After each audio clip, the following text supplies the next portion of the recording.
na marra, demitindo diretores e aparelhando com indicados seus? Pois essas perguntas inquietam o mercado, e a verdade é que tem muito ruído nas notícias. Mas muitas das queixas da atual administração Trump são válidas sim. O Banco Central americano não está imune a críticas. E a crítica mais contundente, rigorosa e abrangente do atual governo foi feita agora pelo secretário do Tesouro, o Scott Bessent, num artigo publicado no dia 5 de setembro.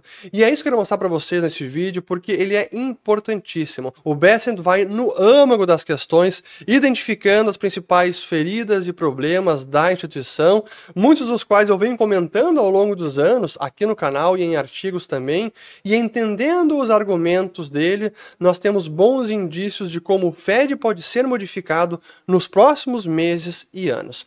Pois foi então agora no dia 9 de setembro que o Bessent compartilhou aqui no seu Twitter, escrevendo o seguinte: o Federal Reserve está entre os principais impulsionadores da desigualdade nos Estados Unidos. Ao não cumprir o seu mandato de inflação, o Fed permitiu que as disparidades de classe e geracionais piorassem, expandindo a divisão entre proprietários de ativos e americanos de mais baixa renda. O Fed deve recuperar a sua independência e parar de servir os ricos à custa de todos os outros. E aqui ele, então, compartilha o artigo que foi publicado na revista International Economy. E, de fato, eu separei os principais trechos porque é sensacional e a crítica realmente atinge o ponto certo. E são fragilidades da instituição que se acumularam ao longo dos anos e que, sim, eu concordo que ela piorou e precisam ser endereçados, sim. Seja Trump presidente, seja qualquer outro, mas ele tem razão em muitos dos pontos trazidos. E eu quero então começar aqui logo com o título do artigo, que ele chama de The Fed's New Gain of Function Monetary Policy.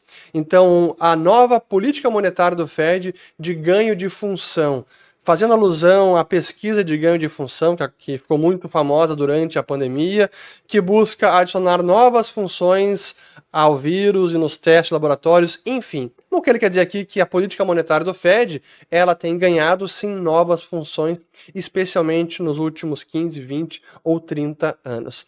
E ele diz aqui o seguinte, que é impressionante, ó. O uso excessivo de políticas não convencionais, o desvio da missão e o inchaço institucional estão ameaçando a independência monetária do Banco Central. Já começa logo assim. E depois aqui diz o seguinte: como vimos durante a pandemia de Covid-19, quando experimentos criados em laboratório escapam de seus limites, podem causar estragos no mundo real. Uma vez liberados, não podem ser facilmente recolocados na zona de contenção. As ferramentas extraordinárias de política monetária lançadas após a crise financeira de 2008 transformaram de forma semelhante o regime de política monetária do Federal Reserve, com consequências imprevisíveis.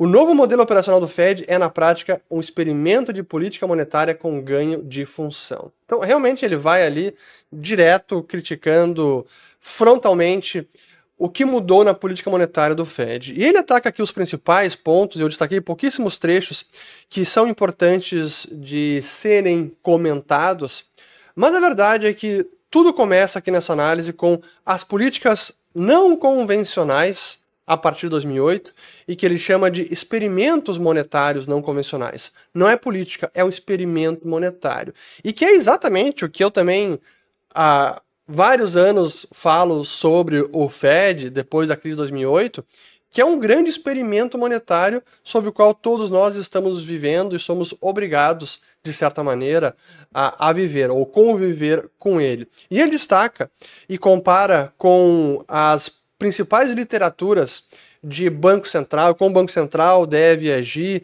e menciona o clássico do Walter Bagehot, o Lombard Street, que foi escrito no fim do século XIX, mas tem ainda insights muito importantes. E um dos principais insights que ele traz aqui é como o Fed deveria, ao longo da crise de 2008, sim prover liquidez para o sistema bancário, evitar risco sistêmico ou quebradeiras sistêmicas, mas depois de passado o pior, ele deveria se abster de intervir mais, remover liquidez, ou pelo menos não injetar sucessivas rodadas de liquidez por meio do chamado quantitative easing, o afrouxamento monetário, que são as compras de ativos em larga escala. O Fed cria dinheiro do nada e compra ativos do sistema bancário. Foi o que ele acabou fazendo ao longo dos anos. Não vou colocar gráficos sobre isso aqui hoje, porque eu já falei muito sobre esse assunto, mas, em essência, é um novo experimento monetário, não é política. Esse é o argumento do Bessent, e é claro que aqui eu concordo plenamente. Mas tem uma parte aqui importante que ele destaca, e que eu quero ressaltar também. Criticando o Ben Bernanke, ele diz o seguinte, entretanto, o então presidente do Fed, o Ben Bernanke, não tinha dúvidas quanto à eficácia das políticas monetárias não convencionais, afirmando em 2014 que o problema com o QE, abre aspas, né? O problema com o QE é que funciona na prática, mas não funciona na teoria. É surreal o presidente do Banco Central escrever isso. Mas isso me remete às transcrições das reuniões do Fed ao longo da crise financeira de 2008. E a gente fez um documentário sobre esse assunto, está disponível para os nossos assinantes do Follow the Money. Se você não segue o Dinheiro ainda, siga o Dinheiro, tem muito conteúdo bacana demais para você entender mercados, economia e investimentos. Vou colocar aqui o código QR na tela e link na descrição do vídeo. Mas nesse documentário que nós gravamos, inclusive lá em Nova York, eu analisei minuciosamente as transcrições de todas as reuniões do Fed, desde as vésperas da quebra do Lehman Brothers até o QE começar a funcionar no final de 2008. E é impressionante porque as falas, os diálogos estão todos lá e eles são muito reveladores de como eles não tinham tudo sob controle, estavam extremamente inseguros. E sim, o Bessent tem razão, que era um novo experimento e os diretores do Fed, incluindo o Ben Bernanke, não sabiam exatamente como aquilo afetaria a economia, os mercados e tudo mais. Então, claro que aqui ele tem muito de razão. Mas aqui na próxima parte, em que ele fala o seguinte, como há consequências imprevisíveis no mundo real. E o argumento do Bessent aqui é que as políticas do Fed geram sim consequências no mundo real e muitas das quais o Fed não tem como prever. E por mais que eles empreguem centenas de economistas, de PhDs e utilizem modelos avançadíssimos, eles não conseguem prever, e aqui ele destaca vários erros de previsões do Fed, ou inflação abaixo da meta, ou o PIB também muito aquém do que o Fed estava projetando. Então, são experimentos e são políticas que têm consequências não previsíveis no mundo real. E a principal delas, que essa até não é tão imprevisível, na verdade essa foi bem imprevisível, era consequência da política do Fed, como tem aqui destacado neste box aqui roxo, nesta parte à direita, escrito o seguinte, a política do Fed, socialismo para investidores, capitalismo para todos os demais. E o que ele quer dizer com isso? É aquela ideia de que as perdas dos investidores são socializadas, então se tudo der certo, eles ganham, mas se algo der errado, o prejuízo ele é socializado entre toda a sociedade. E para o restante da população, aí é capitalismo. Deu tudo certo, pode colher os frutos, mas deu errado, é você que paga, azar o seu. É naquela ideia do cara e coroa. O investidor, quando dá cara, ele ganha, e quando dá coroa, você perde. Então, assim funcionando é fácil. E essa é uma das grandes críticas, das principais, como o Fed acabou sendo esta máquina de desigualdade, especialmente nos últimos 15, 20 anos. E eu quero destacar aqui alguns trechos porque eles são importantíssimos demais. Então vamos lá. Os mercados financeiros são os outros grandes incentivadores de políticas monetárias não convencionais. Isso não é surpreendente, visto que as inovações monetárias do Fed visam impulsionar os mercados de ativos. E eu logo vou mostrar alguns gráficos que ilustram precisamente esse argumento, porque é lógico, se o Fed tem como mandato agora, nesse experimento monetário, injetar liquidez, criar dinheiro para comprar ativos do sistema bancário, é dívida pública ou então são as hipotecas, é natural esperar que o preço desses ativos vá se apreciar.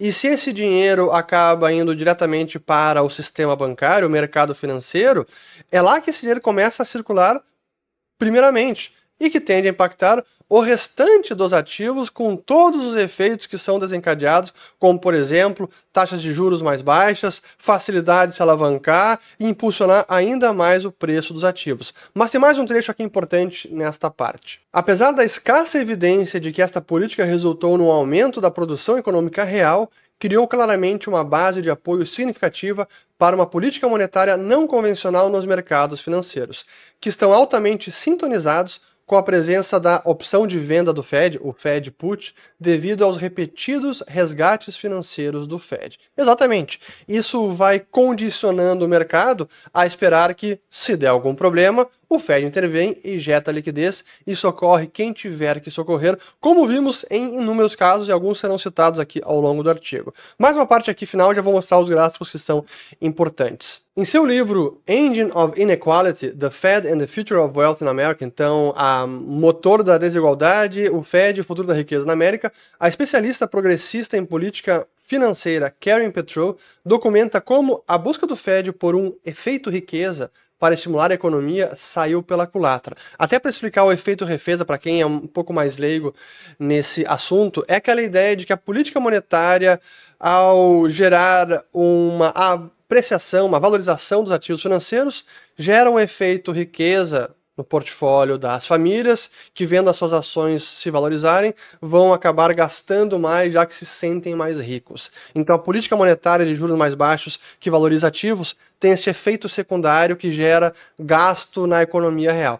Essa é a tese por trás do Wealth Effect, ou efeito riqueza. Mas ela prossegue aqui então. Desigualdade sem precedentes, escreveu Petrow, é uma prova clara de que o efeito riqueza é muito eficaz para os ricos, mas um acelerador de dificuldades econômicas para todos os outros. E com isso eu preciso agora mostrar os gráficos que eu separei aqui, que evidenciam esta fala dela. Eu separei em números. Eu quero começar primeiro com o que é a chamada o patrimônio líquido das famílias, ou Households Net Worth, que, como a gente pode ver, nos últimos 30 e poucos anos não para de crescer sim. Então o patrimônio líquido está crescendo das famílias em geral. Agora eu vou mostrar o outro gráfico que mostra o crescimento dos ativos totais. Não o patrimônio líquido, porque o patrimônio líquido considera ativos menos passivo, mas sim os ativos apenas. Vejamos aqui o crescimento dos ativos, da mesma forma, mostrando aqui um crescimento forte ao longo deste período. Mas agora a distinção que eu quero mostrar para vocês são os diferentes ativos e o crescimento relativo. Primeiro, os ativos não financeiros, que é a linha azul, e junto os ativos financeiros, que é a linha verde. E colocando aqui base 100, no final da recessão ali de 1991.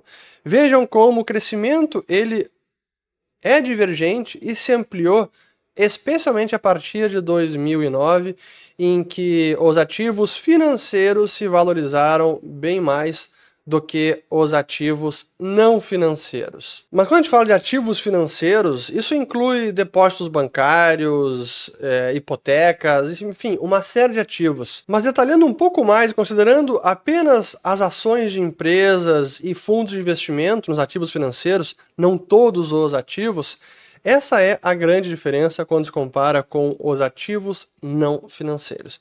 Desde 91, base 100, olha o tamanho dessa boca de jacaré.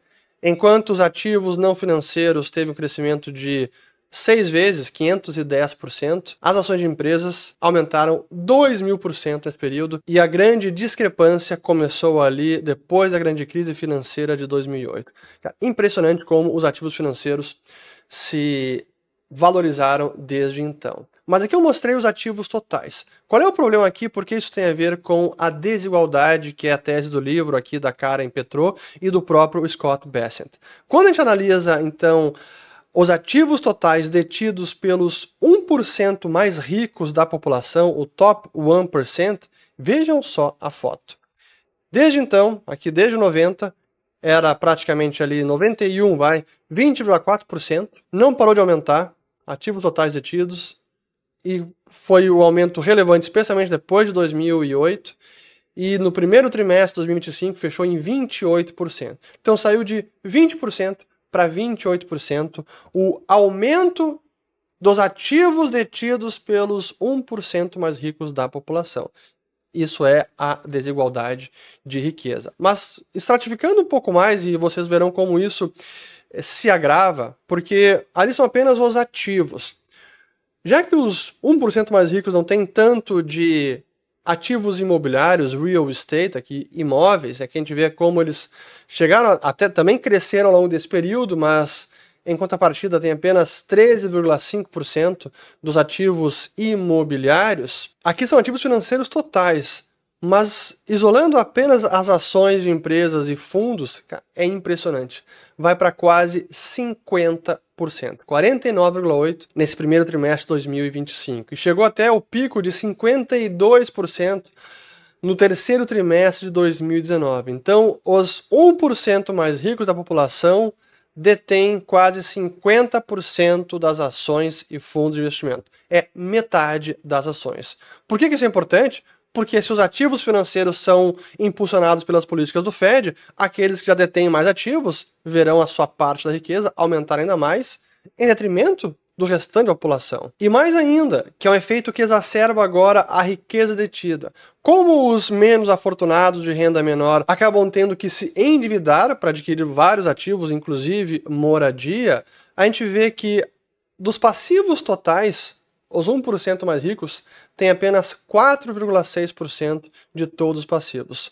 Portanto, o patrimônio líquido, agora ativos menos passivos, net worth, dos 1% mais ricos, chegou em 30,8%, muito próximo da máxima histórica, que foi ali após a pandemia de 31,1%. E isso cresceu de menos de ali em 90, 22,8%, e agora para 30,8%. Então aqui temos os gráficos ilustrando exatamente esta máquina de desigualdade gerada, promovida, impulsionada pelo Fed. E que o Bessent resume da seguinte maneira, ó. Os ricos ficaram mais ricos. As sucessivas intervenções do Fed durante e após a crise financeira criaram o que equivalia a um respaldo de fato para os proprietários de ativos. Isso levou a um ciclo prejudicial em que os proprietários de ativos passaram a controlar uma parcela cada vez maior da riqueza nacional. E dentro da classe de proprietários de ativos, o Fed efetivamente escolheu vencedores e perdedores, expandindo os programas de compra de ativos para além dos títulos do Tesouro para obrigações privadas, com o setor imobiliário recebendo tratamento particularmente favorável. O impacto dessas políticas estendeu-se muito além dos detentores de ativos que se beneficiavam diretamente do QE. No setor corporativo, as intervenções do Fed proporcionaram uma vantagem distinta às grandes empresas, muitas vezes em detrimento das empresas menores. Completando essa parte sobre redistribuição de riqueza, ele descreve o seguinte: apesar da compreensão limitada do Fed sobre a relação entre a política monetária de ganho de função e a produção econômica real, o resultado é inequívoco: consequências distributivas graves em toda a sociedade americana. Eu recomendo que vocês leiam todo o artigo porque vale a pena. Ainda vou destacar mais alguns trechos antes de encerrar, porque é tão completa a crítica que merece ser analisada em detalhe. E nesse trecho ele escreve o seguinte: além da sua dependência equivocada de modelos falhos, as ferramentas monetárias não convencionais do Fed interromperam uma fonte essencial de feedback, os mercados financeiros. O muro de liquidez criado pelo QE achatou o custo de capital em todos os setores e indústrias, efetivamente anulando a capacidade do mercado de enviar sinais de alerta precoce quando a economia real mostra sinais de enfraquecimento ou de inflação em alta. Em condições normais, os mercados financeiros teriam servido como um barômetro para potenciais riscos às perspectivas econômicas. Em vez disso, as distorções causadas pelas ações do Fed impediram que esses sinais surgissem em tempo hábil. Então, mais consequências não intencionadas e como essa política acaba comprometendo os próprios sinais de mercado que sim funcionam como um alerta para o restante da economia e para a própria disciplina financeira dos bancos. E como se não bastasse as críticas à operação da política monetária, as consequências na economia real e nos mercados financeiros, o Bessa também fala sobre os problemas institucionais e o inchaço dos servidores da folha de pagamentos do Fed, nessa sessão que vale ler na íntegra, mas apenas eu vou ler este trechinho aqui bem rápido porque vale a pena. Em contraste, o Conselho de Governadores, sediado em Washington, D.C., cresceu de forma muito mais drástica. Em 95, o orçamento anual total do Conselho de Governadores era de 167 milhões. Em 2023, o orçamento do Conselho de Governadores cresceu para 989 milhões, quase 1 bilhão. O Conselho de Governadores contava com 2.990 funcionários em 2023, ante 1.704 em 1995. Aqui é só o Board of Governors que opera ali de Washington e que serve então os diretores, a diretoria do Fed. Cara, é surreal o crescimento. Depois tem mais detalhes aqui. Fala também o problema da reforma do Fed e o custo final muito acima do orçamento projetado lá no início. Enfim, um fiasco completo, mas é uma parte importante também que ele destaca nas críticas. E o Bessent aponta claramente o problema da separação entre política monetária e fiscal e como o Fed absorveu tanta dívida pública que está borrando essa linha divisória e faz parecer que o Fed sim está acomodando as necessidades fiscais do governo americano. E mais ainda, ele volta no tempo e se refere à grande crise financeira, à bolha imobiliária de 2008, porque ele diz o seguinte que merece destaque. A política monetária ajudou a criar a bolha imobiliária e o lento reconhecimento dos sinais de alerta pelo Fed e outros agravou a crise financeira. Apesar de sua culpa, o Fed emergiu da crise financeira com mais poderes do que tinha no início. Infelizmente, esses poderes expandidos e a falta de humildade só agravaram ainda mais os erros do Fed. Eu não posso concordar mais com esta parte. E antes de encerrar, para mim, é uma das partes mais importantes e algo muitas vezes subestimado, inclusive por economistas e o mercado em geral, é o problema do Fed ter assumido cada vez mais funções. E é o que ele chama aqui na sessão dizendo sobre o avanço regulatório, conflitos de interesse e as ameaças à independência. E aqui o trecho que eu queria separar é este aqui, ó. 15 anos depois, os resultados são decepcionantes. As falências de 2023 do Silicon Valley Bank, do Signature Bank e do First Republic ocorreram em empresas sujeitas a exames do Fed e testes de estresse personalizados. Os supervisores sinalizaram vulnerabilidades, mas não conseguiram escalá-los. A mesma equipe que elabora os resumos de política monetária não percebeu o risco simples de duração que esses bancos estavam. E realmente, era um risco extremamente simples, tanto que eu falei inúmeras vezes, qualquer um falou sobre isso, qualquer um que entendia como funciona o balanço de um banco e o risco de duração nos seus ativos, sabia que aquela disparada de juros traria problemas para o banco. Aliás, eu falei sobre isso na minha palestra em 2019, um vídeo que na época fez muito sucesso, vou colocar ele aqui em cima. Então era um risco visível no radar, só não via quem não queria ou quem sofria de grandes problemas, até de conflitos de interesse, como era o caso do Fed, e é que ele vai mais na parte final aqui, diz o seguinte, ó. O problema central é estrutural. O Fed agora regula, empresta e define o cálculo de rentabilidade dos mesmos bancos que supervisiona. Isso é um conflito inevitável que borra a prestação de contas e compromete a independência de política monetária. Mais claro que isso, impossível. E aí no finzinho aqui ele conclui: esse conflito repercute na política monetária. Um Fed preocupado em expor suas próprias falhas de supervisão tem um incentivo direto para manter a liquidez abundante e as taxas baixas, para evitar que os valores dos ativos caiam e os bancos fracassem.